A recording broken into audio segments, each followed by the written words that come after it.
Estamos aqui entre parceiras políticas, amigas de longa data, né? Eu acho que é importante agradecer essa parceria mesmo, né? Nesse momento que a gente está celebrando agora 30 anos do CFEMIA, né? Do Centro Feminista de Estudos e Assessoria. E são 30 anos realmente que demarcam, né, uma trajetória mesmo de construção de uma luta feminista em torno de uma causa radical para a vida das mulheres, não é? Para a democracia. Uma luta complexa, muitas vezes difícil.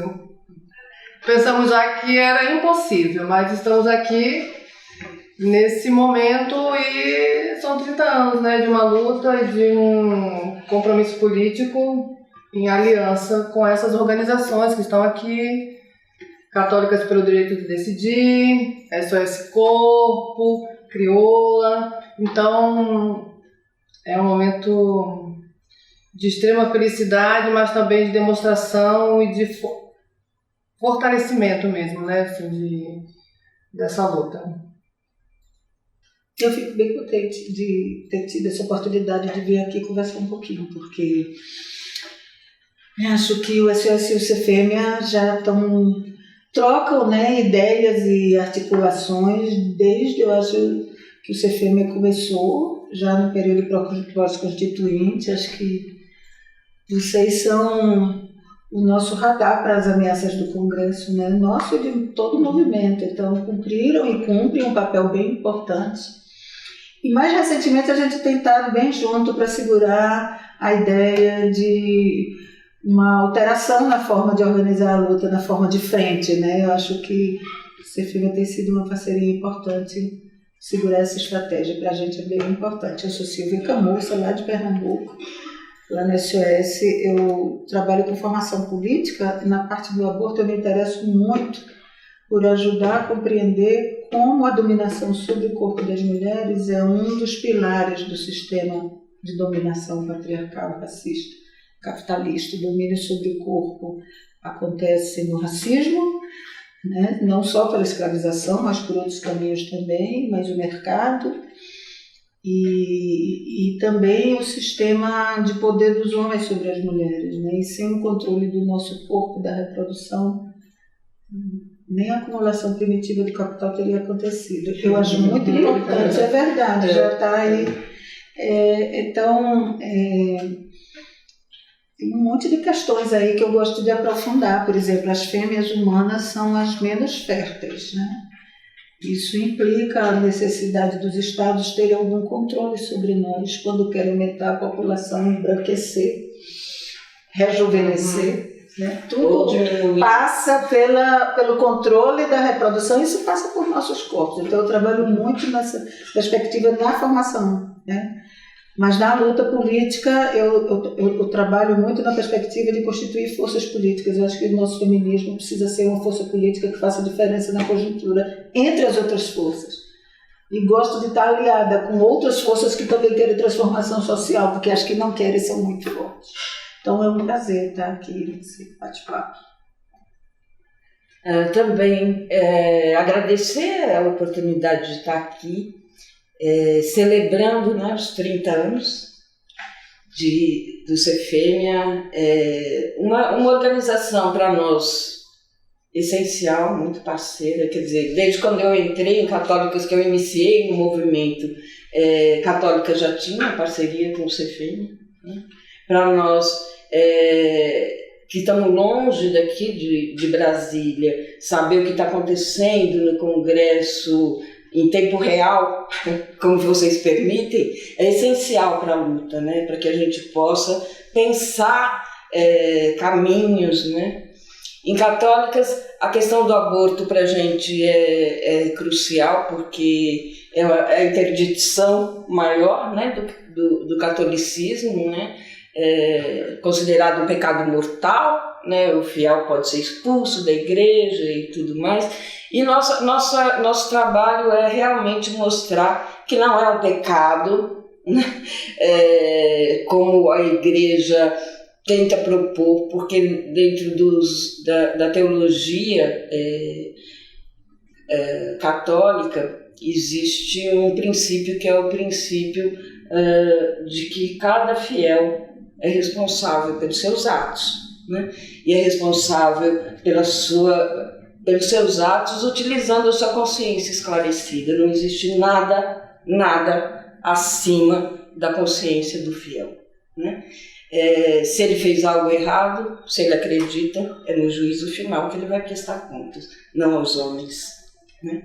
E os homens não têm o direito de impor às mulheres regras de comportamento em relação ao seu corpo, à sua sexualidade e à maternidade, que deve ser voluntário, né? A gente acredita que a maternidade só é verdadeira quando ela é desejada. Então, no nosso caso de crioula, essa é uma relação que eu chamaria próspera, muito interessante. É uma relação que nasce nos processos de luta feminista antirracista, também muito provocada por nós, mas que nos faz convergir em temas que eram complexos para nós e temas que eram complexos para o CIFEM, né? Nossa relação começa mais intimamente com a discussão sobre orçamento e violência contra a mulher. Nós vamos realizar um projeto juntos a partir de uma experiência vivida no processo de construção de Durban, né, da terceira Conferência Mundial contra o Racismo, e ao mesmo tempo do aprofundamento, do alargamento das relações dos dois grupos, né? Não só da vida institucional, mas também pessoal. Então, talvez tenhamos inaugurado um modo de viver entre mulheres bem melhor do que foi a nossa busca por uma compreensão de que, ao ser feminista, ao ter uma atuação feminista, isso ainda significava naquela época a exclusão de muitas mulheres. Então, na medida que uma organização como o CIFEM se abre para essa reflexão, também ganha com o processo, mas também ajuda a nos empoderar em outros processos, né? Acho que os 30 anos do CIFEM também nos revela uma perspectiva que sempre as organizações enfrentam, né? É como renovar, né? As organizações estão sempre se renovando, entram e saem delas diferentes pessoas, mas quando uma organização chega aos 30 anos com novos quadros e novas possibilidades, significa não que a luta segue do jeito que devia seguir, mas que a gente que foi tocada por essa perspectiva e crê nessas chancelas CIFEM, crê naquilo que essas mulheres produziram e não joga fora aquilo que elas produziram e ressignifica, relê, refaz, né? Como a gente começou aqui tentando esse nosso encontro. E isso é muito bom, porque se queremos mudar o mundo, se queremos transformar a sociedade, o mundo, essas experiências solidárias, que eu não vou nem usar a palavra solidária, que eu acho que não é o que cabe, mas essa experiência de construção conjunta sempre vai criar novas possibilidades de relacionamento e de vida. E eu acho que isso, representa o CIFEM hoje. Tem uma renovação dos horizontes aí do CIFEM de tarefa histórica que não está concluída, né? E certamente a gente do SOS vai estar junto e quer estar junto, mas para vocês que estão bem próximos do acompanhamento de congresso, é uma tarefa exigente, porque o assalto ao congresso das forças fascistas, racistas, misóginas, foi muito profundo. É mais do que o assalto ao congresso, é o assalto ao Estado, né? E um aparelhamento do Estado para interesses de uma minoria, porque a maioria da população não é essa que está representada no poder hoje, né? Nem pensa assim. Então eu creio que o trabalho político-pedagógico que todas as nossas organizações fazemos de informar, questionar, né, as próprias ideias na sociedade, a renovação dos pensamentos é algo muito central nesse momento, onde está quase interdito, quase proibido você fazer debates críticos, né, onde você questiona as supostas verdades, questiona as ideias umas das outras, né. Está em tempo muito da gente aprofundar a leitura sobre os processos de dominação do Estado sobre a sociedade e das forças de dominação sobre o Estado. O Estado expressando essas forças. Eu acho que um desafio grande que está posto é a questão da religião atualmente, permeando o Estado, né? Quando a gente defendia o Estado laico alguns anos atrás, a gente nunca pensou que a laicidade do Estado poderia estar tão ameaçada como a gente vê hoje, né? Tomada no Congresso por representantes das religiões, né? E de religiões conservadoras e com visão muito fundamentalista da realidade, né? Querendo impor uma pauta de costumes e de moral muito aquém do que a gente já estava avançado, né, em termos de discussão, de propostas e de tudo mais, um retrocesso imenso. Eu acho que é um momento mesmo da gente conseguir arregimentar forças religiosas progressistas, né? A gente vai precisar fazer esse enfrentamento dentro das próprias igrejas, dentro dos próprios denominações religiosas, porque daqui a pouco a gente vai estar sendo proibida de usar anticoncepcional, se continuar do jeito que está, né? Já estão aí com várias ameaças de proibir a pílula anticoncepção de emergência, a pílula do dia seguinte, né? Proibir, inclusive, os serviços de aborto legal que não estão funcionando e para eles melhor que não esteja.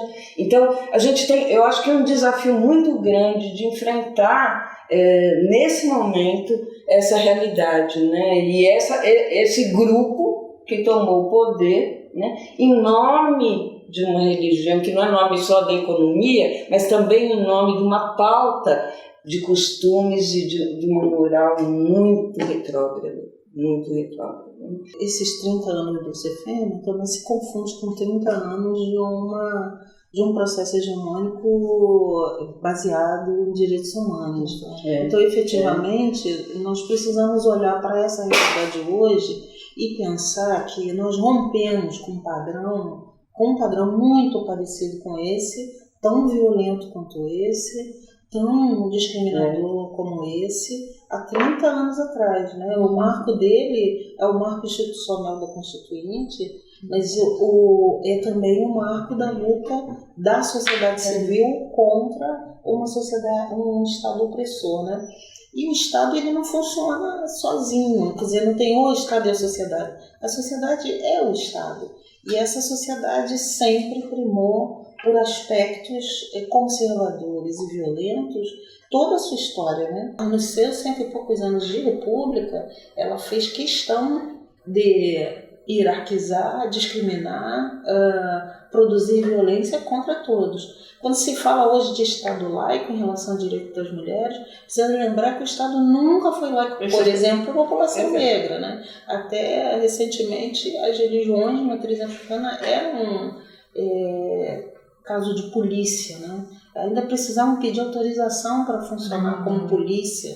Isso significa que alguém que também controla aspectos culturais, de organizações identitárias, faz isso no corpo, em todos os sentidos. Faz isso no que se refere à sua identidade ou ao que se chama aí do biopoder, da biopolítica, da vida, né, de modo geral. Essa experiência dos 30 anos mostra a nossa capacidade, mas essa experiência de quase um ano, né, digamos que a gente já está nessa batalha de alguns anos, vendo o aumento da violência contra a mulher, feminicídio, morte de jovens nas periferias todos os dias, todo o tempo, desmonte dos serviços públicos, corrupção em alta, gente que governa para si, né? O Estado tomado por interesses políticos de outra natureza, né? De grupos, os bens, né, comuns todos praticamente dominados. Isso significa que nesses últimos anos, especialmente do ano passado para cá, nós temos a tarefa de olhar essa realidade, essas dinâmicas e perguntar o que a sociedade de fato quer como uma sociedade de bem-estar, uma sociedade de bem-viver, para que a gente possa também incorporar outros setores nesse processo de luta, que não é muito simples, mas se nós formos capazes de fazer 30, talvez a gente consiga fazer 60 ou mais 100, né? E também perguntar à sociedade por quê sua melhor parte é sempre a que é sacrificada, né? Se as mulheres são maioria numa sociedade como a nossa, são reverenciadas como as mães da natureza, são reverenciadas como as pessoas potentes, aquelas que fazem mudança, porque elas são as primeiras em qualquer situação a serem as vítimas, né? A serem as sacrificadas nesse processo. O que tem em nós que a sociedade não suporta manter, mesmo valorizando, né? Mesmo dizendo que somos quem somos. E eu acho que um pouco disso tem a ver com as condições da vida, né? Da reprodução da vida, da reprodução dos meios para essa vida, mas tem também a ver com a nossa capacidade de transformação dos processos da vida. E aí, cada vez mais, essa violência se apresenta contra nós como algo que eu chamaria contundente, sabe? Que talvez seja tão contundente quanto nossa capacidade de ameaçar a ordem. De reagir. Na verdade, nós somos um pêndulo, né? Quando a gente pende para um lado, as coisas se transformam. E é por isso que é preciso também contermos, né? Por isso, eu também tenho essa leitura em relação à população negra, é o primeiro alvo do Bolsonaro. E não é à toa, né? Na medida que vai contendo, vai quebrando, né? Quebra terreiros, toma terras quilombolas, matam jovens, vão também, de certa maneira, numa produção genocida, construindo barreiras para que a gente não avance, não os ameace, né? E isso também ocorre com as mulheres em todos os sentidos, né? Então, acho que esse momento também é profícuo para a gente pensar que caminho nós vamos seguir daqui para frente para impor de novo essa força, que é uma força avassaladora, porque ela destrói muito, né? Como disse a Silvia, ela constrói novos processos que ordenam ou não a vida, né? E é isso que está em disputa. E nós, por acaso, resolvemos que não vamos ficar olhando.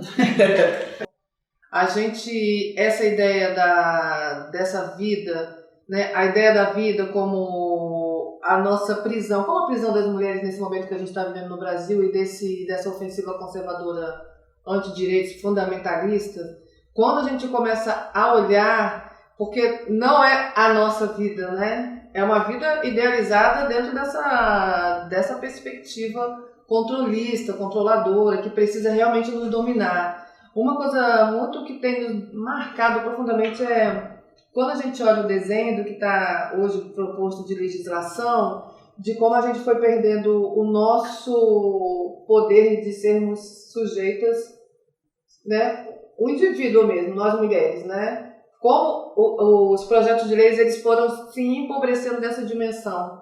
E a gente assim foi assistindo todo esse ataque em relação, inclusive, à questão de gênero, quando tinha gênero, que é uma perspectiva mais alargada das concepções, do ser mulher, como está colocado, né? Hoje, quando isso passa a ser considerado só mulher no sexo biológico, e quando a mulher no sexo biológico passa a ser considerada na dimensão da família.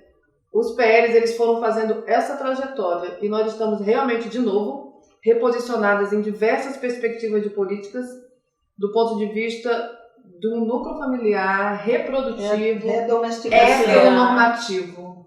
e tem a ver cuidador com o que a mesmo. Lúcia disse, quer dizer, o tanto de avanço realmente é uma reação de dizer voltem para o seu lugar. Negro, mulher, quem quer que seja, voltem para o seu lugar. Porque nunca deveriam ter saído. Eles vêm com a raiva de quem perdeu um tiquinho de espaço e voltem para o seu lugar de onde nunca deveriam ter saído. É porque controle, né? É porque eu acho que para nós foi pouco, mas para eles foi muito ameaçador. Eu acho que é ameaçador ver a universidade se modificando, entre aspas, né? Obtendo novos corpos circulando por aqueles espaços. Eu vi isso no Unirio uma vez. Quando eu cheguei, a universidade estava negra. Aquela universidade era completamente branca. De repente tinha negro para todo quanto é lado. Deve dar um incômodo na alma. Assim como pensar que a sua doméstica não vai fazer tudo que você manda porque ela tem direitos. E que agora tem horário para ir embora. Isso, e tem férias e pode passar o Natal em casa. Para a gente é uma besteira, quer dizer, é uma conquista relevante, mas a gente quer muito mais da sociedade. Sim. Mas realmente, para os setores dominantes, é muito. O que me deixa com esperança desse momento são duas coisas. Primeiro, os motoristas de Uber, que fizeram uma manifestação mundial dos Ubers. Quando todo mundo dizia que acabou o sindicalismo porque esse estilo de contratação impede a organização da classe trabalhadora, já teve a primeira greve mundial, inclusive eu estava em Brasília no dia que aconteceu, que fez um bocado de tumulto no mundo. Isso é fantástico. Então os explorados sempre vão. A gente nunca aceitou no passado, ou então nunca teriam acabado a escravidão no Brasil. Quer dizer, ninguém nunca aceitou. E não vai aceitar agora. De outro lado, me anima o que a gente viu essa semana, uma grande capacidade de esforço de mais de um segmento, no caso da gente foi as mulheres, mas também tinha outros, mas as mulheres e jovens estão muito engajados num esforço de se reorganizar e rearticular. Isso me enche de esperanças, ainda mais para a gente que somos coletivos de mulheres. Né? Acho que essa vontade de não sucumbir, de viver, de ser feliz, eu acho que vai voltar e a gente vai sambar em cima da desgraça. Eu também acho.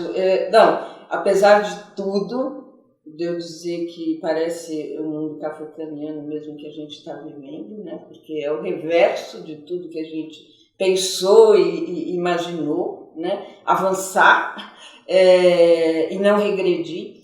Mas eu acho que não, as mulheres não esmorecem nunca.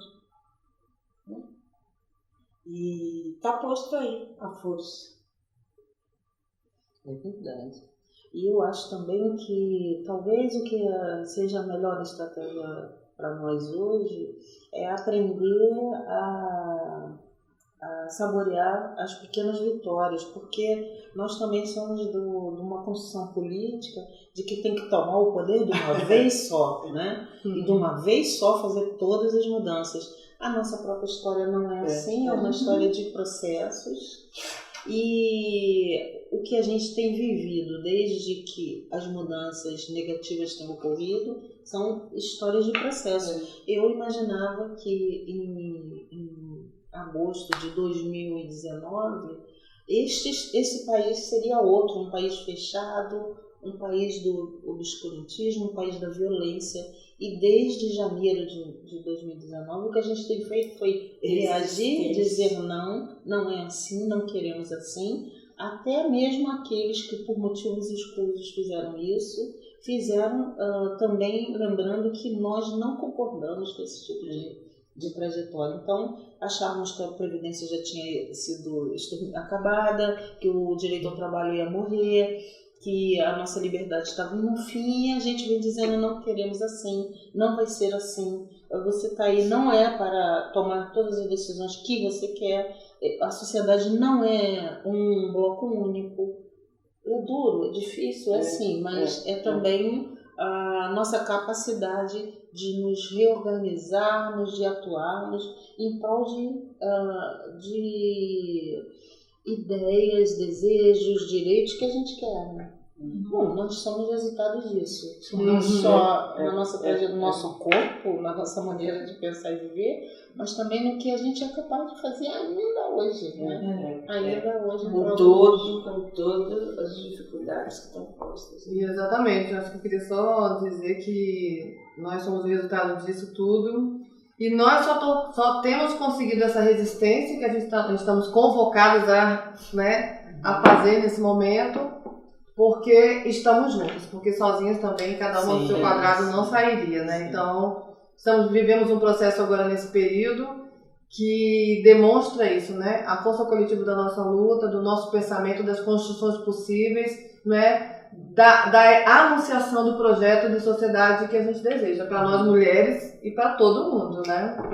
Isso. Muito grata por essa conversa com vocês. Que bom que a gente está junto. Muito bom, muito bem. Muito bom, gente.